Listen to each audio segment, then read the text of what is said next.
Scandinavian Bob here, hi. So, as most of you already know, No Nut November has just started. And if you're new to my channel, you might be wondering, what happens if I fail this challenge? What does that mean? Well, it doesn't have to mean anything, but it can either mean that you didn't take it seriously enough, or here's something else to consider. It might also mean that you might be having a bit of a problem with porn. Now, I'm not saying you have a porn addiction, because many guys do not. But let's say you fail this challenge, even though you were really trying, and then you go, what the fuck?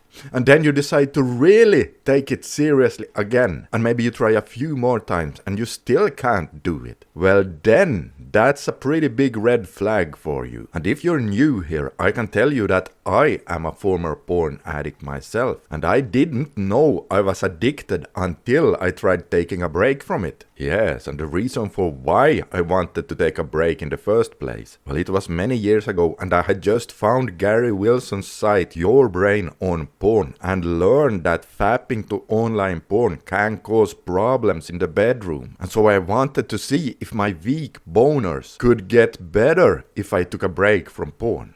So I myself decided to go for 90 days, but I couldn't do it. In fact, it took me several years before I finally made it to 90 days my first time. And let me tell you, this has happened to many men out there, that they didn't know they were addicted before trying to give it up or take a break from it. Now, I can link a 4-part video series about what porn can do to the brain in the end of this video. And over there I talk more about how I found out about this. But before I do, let me just repeat that if you fail once or twice, it doesn't have to mean that you got a problem. But if you during the last couple of years also have noticed any or several of the following, then there's an even bigger red flag. You now have less motivation and drive. Your libido is lower, especially for real life people. Lower mood and more anxiety. You struggle with low sensitivity down there. Maybe you also have trouble climaxing. You have a harder time focusing for a long time. You have sluggish or even worthless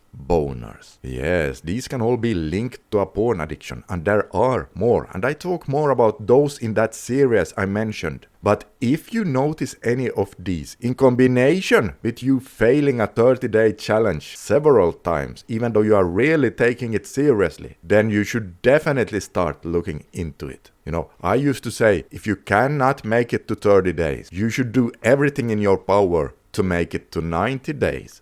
And by that I simply mean that you should learn more about porn addiction so that you can gain control, and then after that you can finally make it to 90 and beyond, of course. Because it is super hard to make it to 90 days if you have completely lost control of your habit. But even some hardcore addicts can sometimes make it to 30 days if they really white knuckle it, and if they're lucky as well. But 90 days, if you are really addicted and you are just winging it without any plan whatsoever, it ain't happening. And speaking of weak boners, like I mentioned a minute ago, I have made a really short guide on how to go from softer to harder, should you be struggling with that. And you can download that guide by using the link under the video. And the 4-part video series about porn and the brain can be found right here. So if you want more info on this, click on part 1 that you can see on the screen right now, and I'll see you over there.